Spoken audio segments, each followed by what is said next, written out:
Greetings. This is Drew being true about what we grew at MaxYourYard Aquaponics. Yes, starting off with a little corn, but I think this is a great time to take the transition video, basically to take us out of that whole construction phase series that I had and into the actual startup. Where we left off a few weeks ago was putting these pond liner covers in, and these covers are basically PVC gutters are made to wrap around the liner. So since then I did the whole setup. I was in a rush to get ready for a party as well as a bunch of traveling, and we got it happening in time for the party to have a dedication. A lot of people came over and prayed over our greenhouse, over our project, just partnering with us in spirit, understanding what we're doing, and that I got to share the story, and also there was a lot of people interested in doing similar things. So that's really what this is about, is doing something that will scale and will reproduce to other people, helping everyone max their yard. So I'm going to take you through the steps as I remember them since the last time. All that construction has been completed. Now we're basically walking through the components in there. When we had people over, all we had was the liners in with water. It was all crystal clear. Basically it was all fresh water in there. We've had a lot of wind and things floating in there since.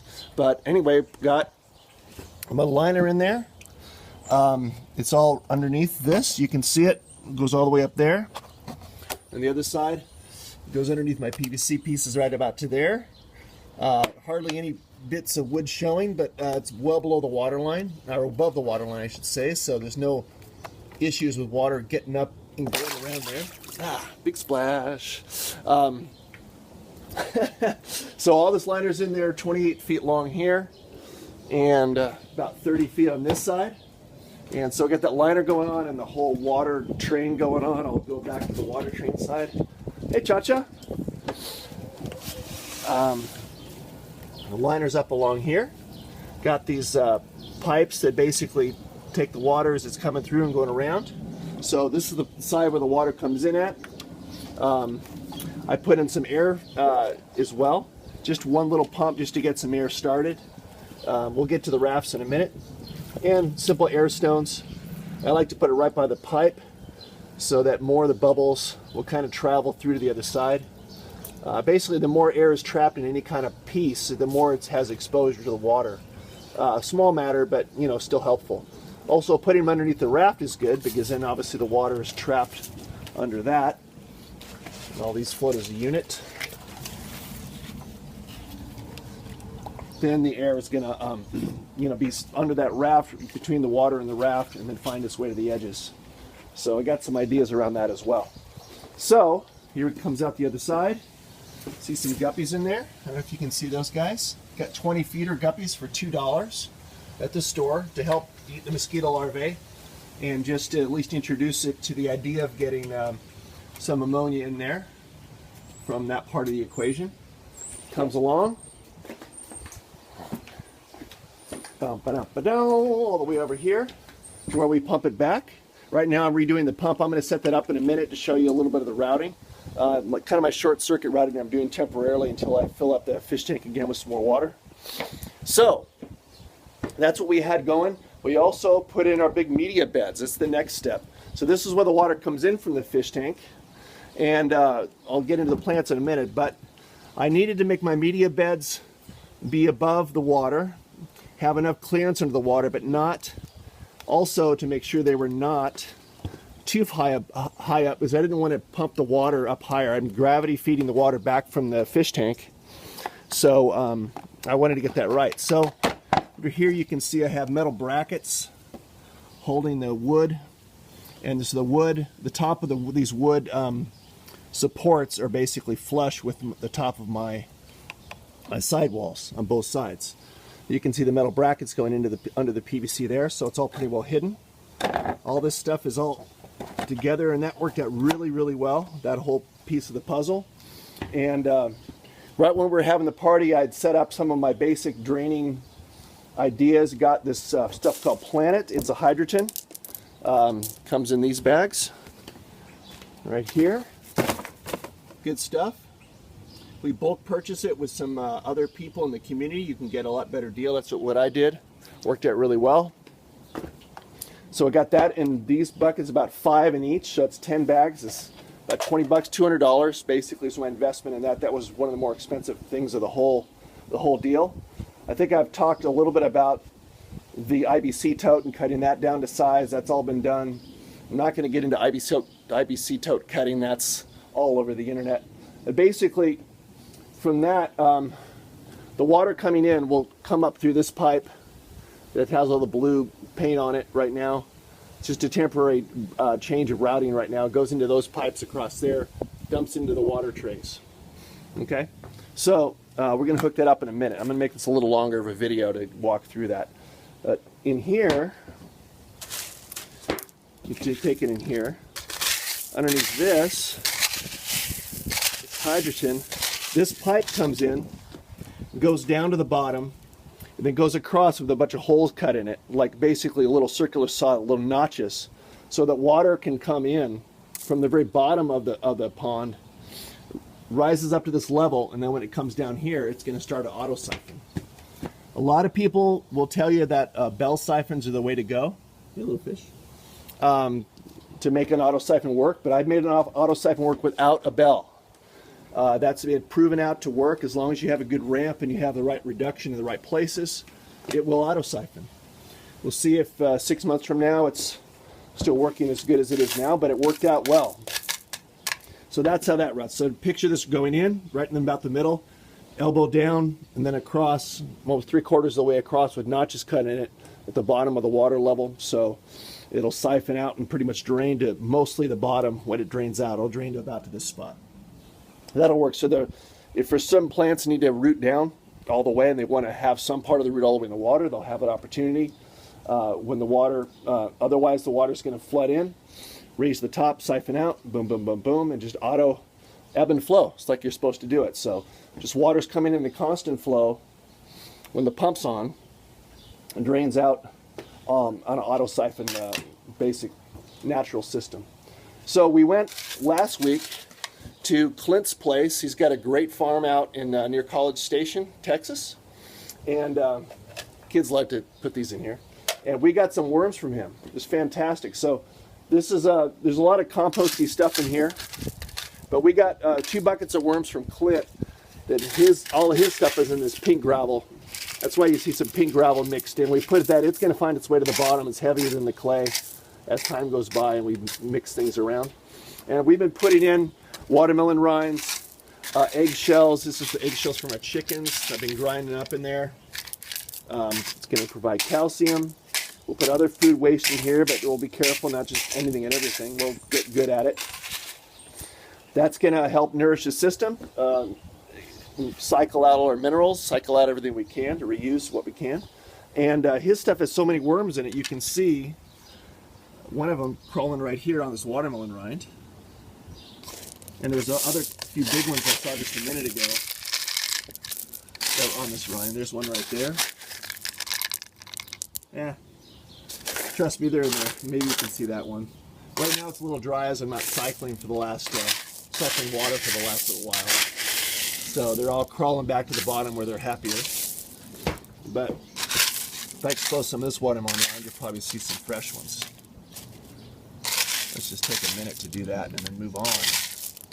Might be a little gross. But these worms and the microbes that came with it are one of the key parts to this whole process. A lot of people will start their system off and just let the microbes just kind of come from the air and form on their own. But if you have a healthy system going on, that actually becomes a seed for another great system. So good beer makers, great winemakers will reuse their yeast and they'll share it with in their community. In the same way, good aquaponics people are going to share or sell their great microbial, ecosystem creators, boosters with others, and that's what we did. So we're already cycling well. And when we got the worms back a week ago, we also got these wonderful plants. Basil. We put this jalapeno in there. We got this kale, more basil, Thai basil, tak choy. Forget what this is, chard, and lettuce. So that's been growing well for a week. Our pH is fine coming in. I grabbed a couple other things, yellow squash, zucchini, jalapeno the other day, and it's just happy in our little startup here. Just a real test thing. All that's really powering it is the guppies, and these plants are in there. The microbes are doing the worms are just having their good time with the microbes with this composted crud here. I was going to hide this. It's just kind of gross looking, but anyway, so that's what that part of the component looks like. It's nice. It's nice. It's just a nice start to the whole thing. So one of the next steps to this whole deal is to put a net filter underneath here. I have all this raft waste space underneath my grow beds. And people might say, well, why didn't you just start the raft here, and what's the point of having water down there that's unused? There's no sunshine on it. But I'm going to be putting 2-inch PVC together into a frame right here and wrapping bird netting around it, slide it under there. So all this water, as you can see, it comes in this way. I have it going back toward the beginning of the raft here, and that's done deliberately because I want the water to start here and go across underneath the grow beds through my net filter and then enter the raftways here. That's important. We're going to stop the sediment. I'm going to be vacuuming out this junk, putting windows in so the trees don't blow in as much stuff. So although that's been okay for the organic material to be there, it's not serving really any purpose going forward after that. I want to keep it cleaner and work that out. So that's all been happening. Hey, Chacha, what are you doing here? You're not supposed to be in here. They will eat your tomatoes, will eat all your stuff. The chickens are going to have their boundaries, but right now they have an open door for fun to get into all of it. All right, so after we got the rafts going on and a lot of this stuff set up, after we got the liner in, the water in, been cycling things through, we also got the foam rafts. So that's another $200-300 I got for those. Some where they were kind of beat up and used. These pieces are $25 a piece. I paid, I think, like $37 new 2-inch Owens Corning foam. Got 8 sheets of that. I only need about 6 really, but I have some spares. And we cut them into 2x2s and painted them blue. Our motto is going to be, if your raft is blue, your food came from Drew. That's going to be our our starting little slogan at the farmer's market. And I like it. We just happened to have this blue paint around. We were going to paint the floor of the greenhouse blue at one point initially, but because my wife loves blue. But we decided we love the natural floor better. We had a 5-gallon can of paint around. It turns out we had to paint these to protect it from the UV rays. It'll tear up this foam after a little while. So we painted them blue. And we're going to be drilling 2-inch holes in them everywhere. I don't know how many I'm going to do in each sheet right now. I can do more holes and have a lot of little plants and then just take out every other one at the time, then move them to another raft later on and have some empty holes I can plug up really easily if I need to. So that I can, if you have more holes, you have all your options available. If you have less holes, then your plant spacing is going to be limited. So I'm probably going to go for more holes. So these rafts, now that these ones are dry in the bottom and the top, just float around. I went a little more than 48 inches, so to have room for some play between them. It's still not enough for the sun to get in there, so that's about what you want, that kind of deal. And they'll float right underneath there if we let them. I raise the water level up higher, so it's probably not going to float too well. That's about the top of my water level I'm going to do. So it's about 6 inches, maybe 7.